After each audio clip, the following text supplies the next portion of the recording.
Hey y'all, so it's me again. I'm just making a little, I guess, travel diary. I want to talk about when I moved to Spain as a teen. I was like 19 going on 20, so teen, but I was a teenager at the time and in college. And I've never really talked about the experience. I've only said to most people it was good and bad, a little racism, but I don't really go too into depth about it. So I'm going to make this quick and tell you about my experience of living in Spain as a black teenage girl. Yes, this is my travel channel. I have many channels. This is just one of them, so follow them. There's Reading with Nia, Cooking with Nia, Painting with Nia, that may be Art with Nia, and the main channel, which is Talk with Nia. Hello. Talking is something I love to do. But yeah, so I was in community college. I think this was 2017 or 2016 is actually when I graduated. So 2016, 2017. I was probably 19 going on 20 because I'm 27 now. So I'm just doing the math. But entering college, community college, where it was a lot more lonely because everybody comes and goes, nobody's permanently there, there's no dorming, you have your own car. So I immediately, the first thing I thought of when I got to community college, because I wanted to go to FIT, I wanted to go to all these fashion schools and Parsons, and then I realized your girl ain't had the GPA. She got A's in arts, but she did not care about anything else. As I still don't, but I do know that they're important. But yes, your girl did not like any of the subjects. So yes, I had to go to community college and I was complaining. I did not like it. I was so upset. And then I remember sitting at orientation and one of the counselors was like, hey, we have study abroad. Just throw it in there, you know? And I got my eyes lit up. Not because of going to another country, but because I wanted to dorm. I was in my princess era. I was like, I want to dorm. I want to do everything I wanted to do. I don't want to go to community. I was just such a brat, right? And because I had that in mind, as soon as they said there was dorms there, I said, okay, I want to do that. How do I do that? Wasn't thinking about money, wasn't thinking about anything, didn't even understand money at this point. Just knew that I got into college and this thing called financial aid existed. And I applied to get into programs, I applied for scholarships, and basically the dean that I did get close with, and she taught me how to be a proper businesswoman and fix myself up. I talked with the international student affairs dean, which she's really cool. And she was from, where was she from? Ukraine. And she was very like cutthroat, like da-da-da-da-da, very Slavic, like, girl, if you had sent me an email, don't talk to me, like business. And I learned from her a lot. I learned from her how to just be professional. And we clicked, like she was a cool person. And she saw I was motivated. I didn't know what I was doing, but she asked me if I wanted to apply for scholarships. And I said, yeah, of course. I didn't know how things work. And I wanted to go to St. Lucia. I wanted to go somewhere with black people. And I've never been out the country. I was like 19. And the hurricane happened, couldn't go to St. Lucia, but I got the scholarship that would cover the entire cost of the entire trip, except for the flight. And I was like, oh, well, I guess I'm not going abroad. And she gave me a call and she was like, girl, all right, well, you're going to Spain. Good luck. And I was like, oh, okay, I guess. I had no clue what Spain was, where Spain is, nothing. I didn't know a thing. Like, I was like, okay, whatever. And then I'm thinking like, oh wait, the Cheetah Girls, this and that. Like, I was like, okay, maybe I could go to Spain. My mom was horrified. She was like, are you kidding me? You're going all the way over there and there's just white people. Like, she was terrified at first. And I didn't get what she was talking about. I was like, girl, what you talking about? I'll be okay. So basically my mom bought me a flight. She made sure I got on the flight that everyone else was on. And I'll tell you about that, how it was a funny story. And I ended up going first class on the way home because of this situation that happened. Well, I can just say it now. There was only like one spot left on the plane and my mom begged and begged and begged for the travel agent to get me on this flight. And for about $2,000, which is very cheap for first class, $2,000, I got a round ticket from Iberia, sat in normal seating to get there in economy, and then on the way back, I was actually sat in first class because that was the only seat left on the plane, and that was a favor that was done by the travel agent or just the person of customer service on the phone, which was very freaking nice. People don't normally do that, so when I tell you I give flight, all that hospitality, all the people that work there, I try to give them the best and kind soul that I can give them because they can really help you out if you're just kind and nice to them. But yeah, I flew first class on the way home. That was nice. I was like, what? At first I didn't know because I got separated from the group, and I was like, my mom said I'm supposed to be with the group. I thought I was on a different plane, and then I said, and it said New York, and I was like, okay. I asked the lady, I said, hey, I'm not supposed to be up here, and she looks at my ticket and she goes, there's your seat, 1A, and I was like, 1A, 1A, we not doing double digits. But that was on the way home. So where did I go? Let's get into that. I went to Galicia, Spain. The city I stayed in was Santiago de Compostela. I believe that's how you pronounce it. I think it's the city of St. James. It's like a pilgrimage type city, very Catholic, very, religious, spiritual, stuff like that. The El Camino is very famous. A lot of people do that pilgrimage all the way through France, all the way. Yeah, it's a lot. It's through the north of Spain, and it's treacherous. I would never do it, but I did walk the El Camino for like an hour, and that was hot. So in total, let me tell you the cost of it. It was about $3,000, which was so cheap because when I went to Italy, I had to take out a student loan for about $7,000. So this was really cheap. I did it through Suffolk County Community College, the college I went to in love. I love that college. I love that college. I love that college. I did a summer program, and it was from, I think, like the end of June all the way to the end of August. It was a pretty long program. It was a immersive program, so classes were taught in Spanish, and you had one class in English, which was the political class that I took, was the reign of Francisco Franco, which was so interesting, and many other things that happened in Spain with the government, women's rights, flamenco dancers, very interesting. So I took that class, and these were just basically things that filled in my schedule for just my degree. I got a degree in visual arts, associates in applied sciences, and I was going to take these classes anyways, so might as well do it outside the country. So a little advice, if you want, try to study abroad early. Don't study abroad later.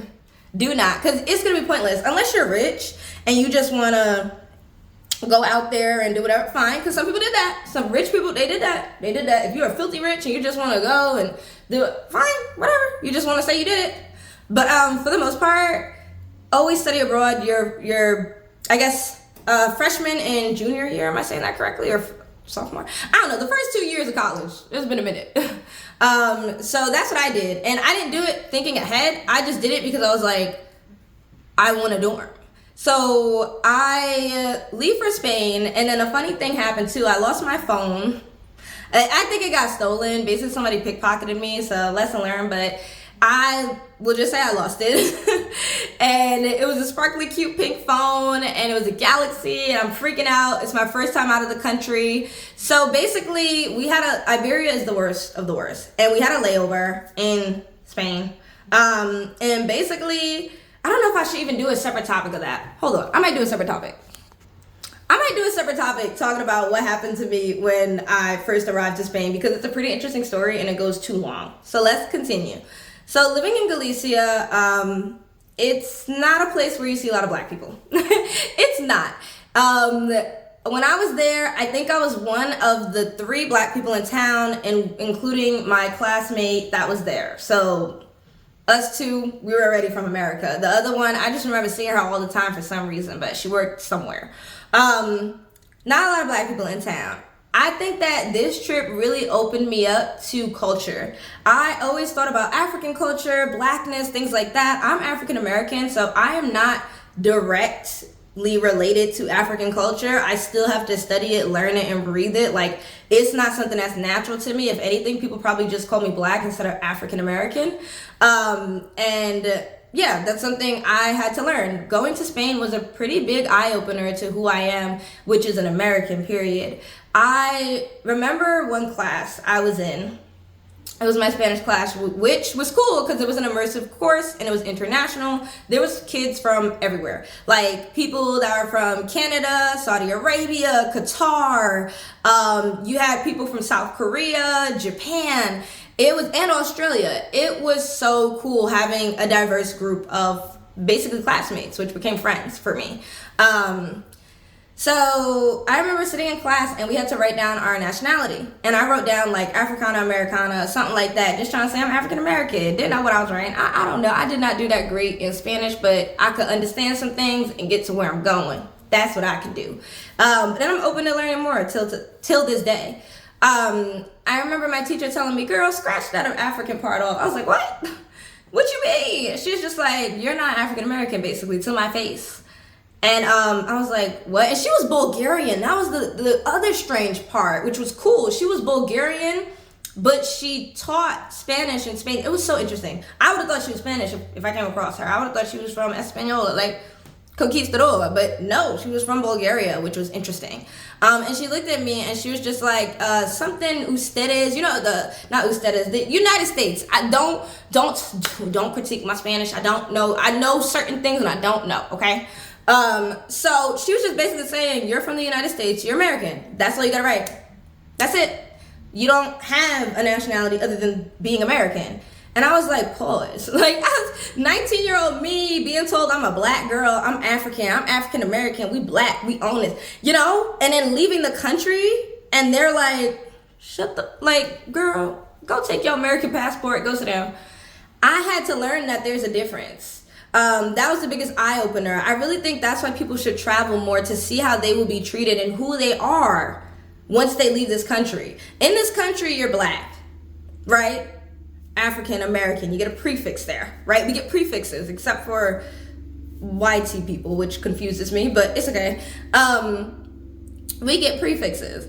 When you go abroad, it's very important for you to know that you're from the United States, because there's people that look like you that are not from the United States. And I know most people are like, duh, like, no, that doesn't come to mind for a lot of people. How you are perceived and who you are. On top of me going to Spain, which is, of course, almost all European nations are very racist, right? But me going to Spain, literally, people would look at me and understand that I was from America just the way I dressed, just because of the way I dressed and I talked and I carried myself, right? They would know she's not an African. Now, the crazy part too, I started to learn about African refugees and everything that's happening, like migrations and stuff. Everything that's happening that is very sad in Europe. My eyes started to open. The news that was there was talking about refugees trying to get into the country and all these other things, and them making it seem bad and all this other stuff when it is, but it's the way that they skew it with media. But the way media looked abroad was so different than the way that media looked here in America. That was another thing. This was the time when I think Trump was getting elected or was, and yeah, Spanish people there made fun of him. They thought he was a joke. Like, it was crazy. During this time, this is 2017, it was a laughing stock of like Europe. Like, Trump was just a joke. So it was interesting seeing news, and the food was interesting. So living in Galicia, I lived in this castle. The university was beautiful. Room service, everything. The food was amazing. It was spectacular.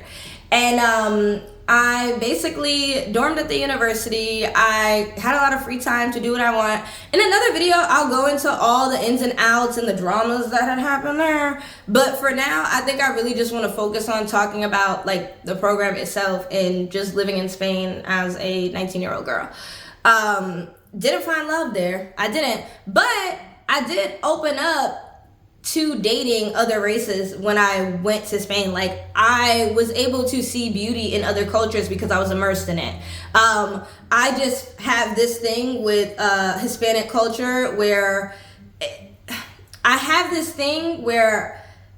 I can appreciate and love your culture. I just want you to love mine. And maybe let me say this for all culture, but specifically when it comes to Hispanic culture and certain people that don't want to even like other Hispanics, like, which is crazy. Like, it's a whole story, but it opened my eyes to that dynamic and that cultural problem that's going on within the Latino and Latinx, whatever you want to call it, community. I was not aware of that. I wasn't. I just thought they were all together Española. Like, I thought they all was kicking it. And then I learned, no, them people in Europe don't see it for people in Peru. They don't see it for people in Puerto Rico. They don't see it. They're like, no, we're better. I didn't know that. So it opened my eyes up to like even that, the colorism, colonialism, the conquistadors, like understanding that and how that affects people's thinking till today, right?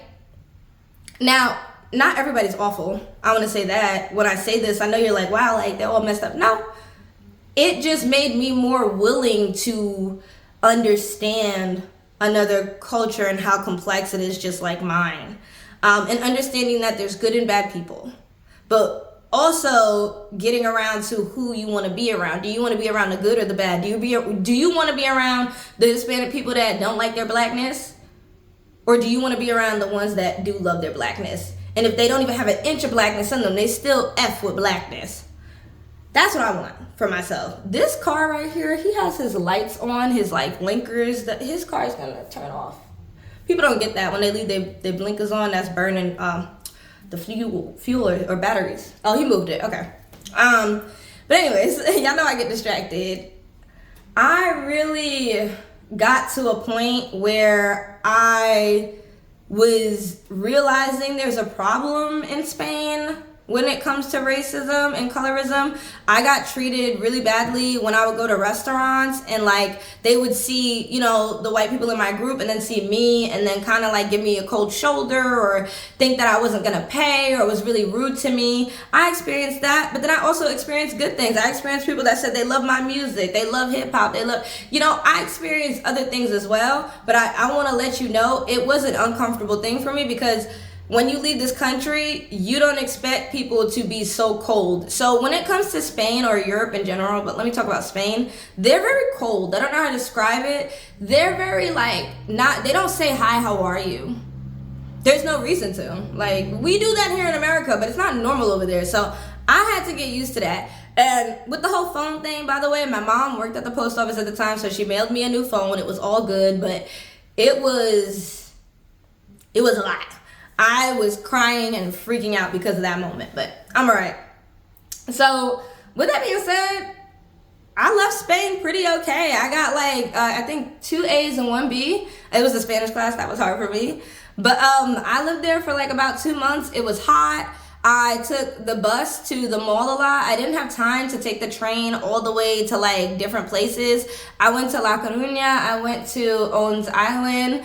I went to, I think it's called Yego, something like that. Well, that's the language, Gallego, but it's like a Celtic type. It's like Irish Spanish. I don't know how to explain it, but that's the culture in Galicia.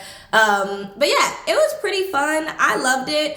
The next time I ever go to Spain, I want to go to the lower regions, because I've noticed that it's blacker, like the people. I've noticed that it's a little bit more giving like Moroccan.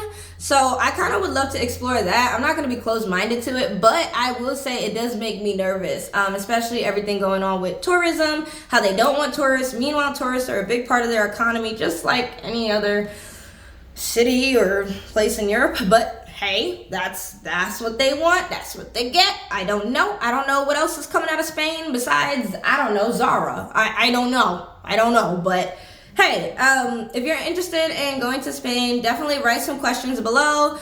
Be respectful in the comments and let me know what you thought of this video. Bye, y'all.